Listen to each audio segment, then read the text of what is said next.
तो फ्रेंड्स, कैसे हो? मैं आशा करती हूँ कि आप लोग बहुत अच्छे होंगे और मन लगा कर के पढ़ाई कर रहे होंगे। दोस्तों, अगर आपको मैथ से डर लगता है तो फ्रेंड्स आप इस वीडियो को कंप्लीट देखना। देखिए दोस्तों, मैथ आपका 30 नंबर का आता है। 30 में से दोस्तों आपको 15 नंबर जो पेडागोगी के मिलते हैं वो आपकी समझ पर आधारित होते हैं। तो जितना आप पुराने पेपरों को हल करेंगे तो दोस्तों आप जो है पेडागोगी के क्वेश्चनों को आराम से हल कर पाएंगे और ज़्यादा जो है कठिन नहीं आता है, क्योंकि इसका स्तर जो है 1 to 5 का होता है। आपका प्राइमरी लेवल का जो मैथ होता है उसमें 1 to 5 तक का आता है। तो जिसमें 15 नंबर की आपकी पेडागोगी है, तो आप इसे कैसे हल करेंगे? तो इसके लिए दोस्तों आप वीडियो को अंत तक देखना। जिसमें जो है गणित में आपके ज़्यादा भूमिका निभाते हैं, जिसमें से 1-2 क्वेश्चन आने ही हैं, वो हैं आपके वैन हिले। तो फ्रेंड्स देखिए, जो गणित होता है आपका, गणित यानी मैथ जो है तर्क शक्ति पर आधारित होता है। तो इसमें वैन हिले की क्या भूमिका थी जो आपको नंबर दिलाएगा, इसलिए आप जो है इसे कंप्लीट देखना और दोस्तों से शेयर ज़रूर करना। तो दोस्तों देखिए, जो वैन हिले थे ये ज्यामितीय स्तर के थे। इन्होंने क्या दिया था, ज्यामितीय स्तर जो है इनका था। इन्होंने इस सिद्धांत में बताया था कि बच्चे ज्यामिति को किस प्रकार सीखते हैं। इन्होंने क्या कहा था कि जो ज्यामिति होता है उसे बच्चे किस तरीके से सीखते हैं।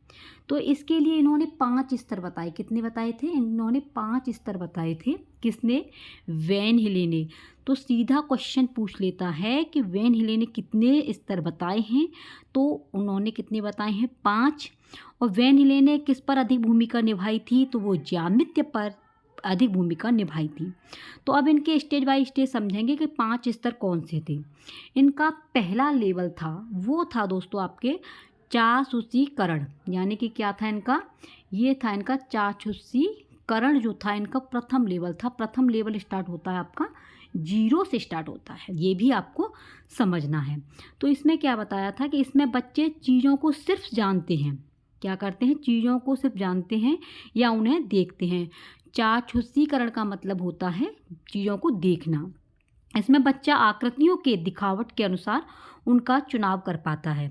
जैसे ये कोई आपका समोसा है, ठीक है, तो ये समोसा है, तो इसे बच्चा क्या समझेगा कि ये आपका त्रिभुज है। तो इस तरीके से बच्चे चीज़ों को देखते हैं और चीज़ों को देख करके उसका बच्चा चुनाव करता है। तो ये था आपका पहला लेवल, ठीक है।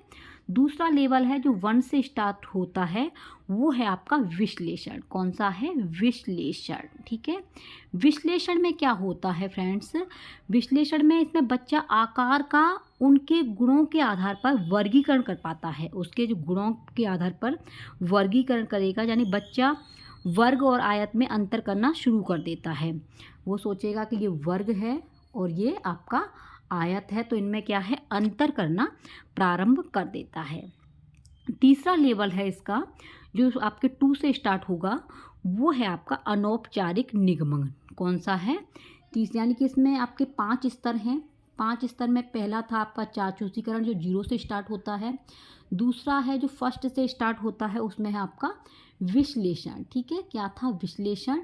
और तीसरा जो आपका 2 से स्टार्ट होगा, नंबर 3 है लेकिन 2 से स्टार्ट है, वो है आपका अनौपचारिक। क्या है? अनौपचारिक। तो अनौपचारिक में क्या होता है? इसमें दोस्तों अनौपचारिक में इसमें बच्चा आकृतियों के बीच संबंध बनाना शुरू कर देता है। आकृति देखेगा, जैसे जो कोई आकृति है, इनको देखेगा और इनमें क्या है? संबंध बनाना शुरू कर देगा उनकी समानता के आधार पर। समानता के आधार पर जैसे कोई ये चीज़ दे दी, तो इसमें बच्चा संबंध बनाना स्टार्ट कर देता है। आपका जो है 4th लेवल है, यानी कि लेवल स्तर तीसरा, नंबर आपका 4 है, औपचारिक। अनौपचारिक और औपचारिक, ठीक है। ये औपचारिक है आपका, जिसमें फ्रेंड्स क्या होता है, इसमें बच्चा आकृतियों के फार्मूले ढूंढने लगता है। फार्मूले जैसे कि लंबाई गुणा चौड़ाई, ठीक है। तो ऐसे फार्मूले बच्चा देखना प्रारंभ कर देता है। और इसका 5वां स्तर है। 5वां स्तर कौन सा है? वो है आपका दृढ़ता, ठीक है। 4 स्तर दृढ़ता। जो दृढ़ता है वो है आपका दृढ़ता, यानी कि 4 स्तर, यानी कि आपका 5वां स्तर क्या है? लास्ट का है ये दृढ़ता, ठीक है। और दृढ़ता में फ्रेंड्स क्या होता है, अपने ज्यामितीय चिंतन के आधार पर खुद से चीज़ें बना लेता है। बच्चा के अंदर दृढ़ता आ जाती है और दृढ़ता से बच्चा जो है खुद में चीज़ें बनाने का नंबर लगा देता है, खुद चीज़ें बनाता है, सोचता है। तो कहने का मतलब ये है कि इन्होंने वैन हिले का मोस्ट इम्पोर्टेंट है, इनके कितने स्तर हैं, 5 स्तर हैं और आपके 0 से स्टार्ट हैं। क्वेश्चन ये भी आ जाता है कि चाक्षुषीकरण, विश्लेषण, अनौपचारिक निगमन और औपचारिक और दृढ़ता, ये पाँचों अगर याद हैं तो उसमें से एक पूछ लेगा इनमें से कौन सा नहीं है। ठीक है, तो ये आपके लिए मोस्ट इम्पोर्टेंट है। अब आपका पहला प्रश्न है स्क्रीन पर और देखो आप गणित को कैसे चुटकियों में हल करते हैं। पहला प्रश्न है, थोड़ा लेंथी है इसलिए मैं बार बार पे बोलती हूँ कि आप जो भी आपके 1 मंथ जो ऑनलाइन पेपर हुए हैं सीटेट के, आप उनकी प्रैक्टिस कीजिए। जितनी प्रैक्टिस करोगे उतना ही अच्छा आपका स्कोर बनेगा। तो देखिए कैसा क्वेश्चन है। एक गणित की अध्यापिका ने अपनी कक्षा के समक्ष निम्न प्रश्न रखा। 4 अंकों 7, 8, 4, 6 को लीजिए। इस तरह से 4 अंकों वाली सबसे छोटी और सबसे बड़ी संख्या बनाएं कि कोई भी अंक उनमें दोबारा न आए, अर्थात किसी भी अंक की पुनरावृत्ति न हो। उन्होंने कहा कि ऐसा अंक बनाएं जिसमें दोबारा से दूसरा अंक नहीं आना चाहिए। और क्या कहा, छात्रों के विविध जवाबों के बाद वे छात्रों से पूछती हैं, आपने जो 2 संख्याएं बनाई हैं उनमें अंकों के क्रम के बारे में सोचिए। क्या आप बता सकते हैं कि सबसे बड़ी और सबसे छोटी संख्या कैसे बनी? अपनी क्रियाविधि को बताइए। तो निम्नलिखित कथनों में से कौन सा कथन सही है संदर्भ के अनुसार? तो दोस्तों देखिए, ये सीरीज जो कराई जा रही है, ये सीटेट के जो क्वेश्चन आपके हुए थे, पेपर हुए थे 2021 में, वही क्वेश्चन है। तो इसलिए आप दोस्तों रोजाना क्लास देखा करें, आप इधर उधर मत भटकें। आप इन्हीं क्वेश्चनों को देखेंगे तो आपकी समझ तेज होगी, बढ़ेगी और क्वेश्चनों को आराम से हल कर पाएंगे। तो देखिए इसके क्वेश्चन और ऑब्जेक्टिव दिए गए हैं। छात्रों को अपने ही उत्तरों को खुद आंकने के लिए कहकर शिक्षिका छात्रों को आंकने में लगने वाले अपने समय को बचा रही है। तो देखो नहीं, शिक्षिका छात्रों को कक्षा में अनुशासन बनाए रखने के लिए व्यस्त रख सक रही है। तो अनुशासन की बात आए तो वो भी गलत है। शिक्षिका छात्रों द्वारा दिए गए उत्तरों में सम्मिलित उनकी चिंतन प्रक्रिया को समझना चाहती है। देखो बच्चों की, आपको क्या करना है, बच्चे को कभी भी गलत नहीं ठहराना है। टीचर गलत हो सकता है, संस्था गलत हो सकती है, लेकिन बच्चा कभी गलत नहीं हो सकता। तो शिक्षिका क्या कर रही है, बच्चों की चिंतन प्रक्रिया को समझना चाहती है। तो आपका थर्ड ऑप्शन बिल्कुल सही है दोस्तों। इस तरीके से आप मैथ में अच्छा स्कोर करके लेके आ सकते हैं। तो कौन सा क्वेश्चन सही है? आपका आंसर थर्ड, चिंतन प्रक्रिया। अगला क्वेश्चन है, एक गणित के अध्यापक अपने छात्रों के समक्ष निम्नलिखित इबारती सवाल, शब्द, समस्या रखते हैं। समाचार पत्र की एक प्रति में 12 पन्ने हैं। हर रोज 10,500 प्रतियां छपती हैं। कितनी? आपकी जो 10,500, तो इतनी प्रवृत्तियां आपकी छपती हैं। इतनी छपने के बाद में तो कितने कुल पन्ने हर रोज छपते हैं? एक छात्र जवाब देता है कि उत्तर जो है आपका ये इतनी प्रश्न संख्या है के बीच होगा। निम्नलिखित में से कौन सा कथन उपयुक्त में संदर्भ में सही है? तो शिक्षक को छात्र को गलत उत्तर देने से हतोत्साहित करना चाहिए, यानी कि बच्चे को डिमोटिवेट करना चाहिए। तो ये तो इसका आंसर होने से रहा। ठीक है, बच्चे को डिमोटिवेट नहीं कर सकते। अनुमान रोजमर्रा के गणित में इस्तेमाल होता है, अतः शिक्षक को छात्र के अनुमानित उत्तर के लगभग सटीक होने की प्रशंसा करनी चाहिए।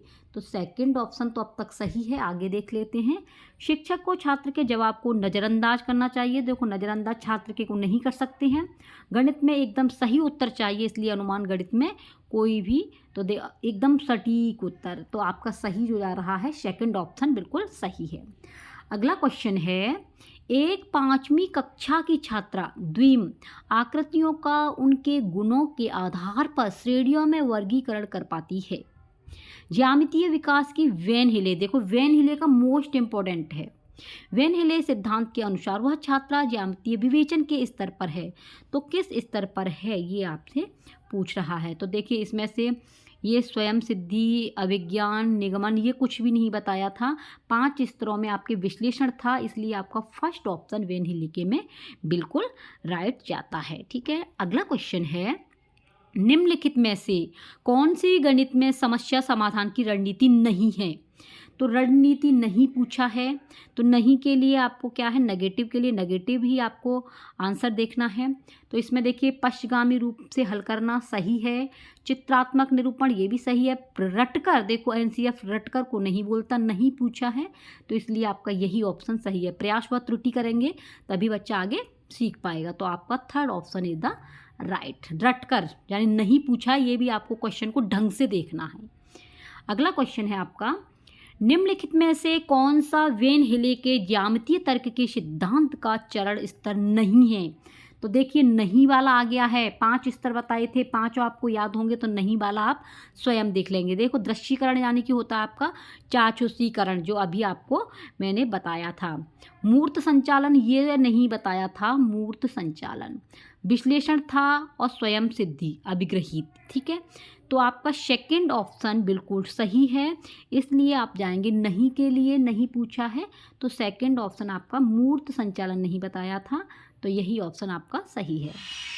अगला क्वेश्चन है, निम्न में से कौन सा संख्याओं का प्रकार और उपयोगिता नहीं है? नहीं पूछा है, गणन संख्या, क्रमसूचक संख्या, सौंदर्य परक संख्या या अंकित संख्या। तो इसमें क्या है, सौंदर्य परक संख्या नहीं होती है, बाकी की गणन, क्रमसूचक और अंकित संख्याएं होती हैं। नहीं पूछा है तो नहीं के लिए नहीं आंसर आपको बताना है। अगला है, देखिए दोस्तों ये था आपका कि यानी कि आपको इसमें कौन सा था, सौंदर्य परक संख्याएं।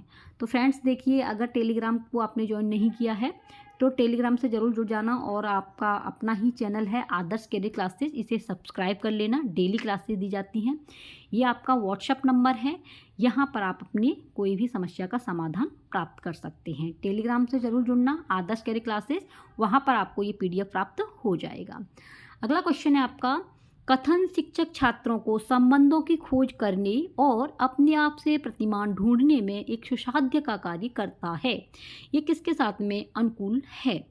तो इसका सही आंसर क्या है, भूमिका अभिनय, आगमन विधि, विश्लेषणात्मक विधि या प्रदर्शन विधि। तो आपको दोस्तों देखिए ये विधियां जरूर आपको पढ़नी है, तो इसमें जो है आगमन विधि है।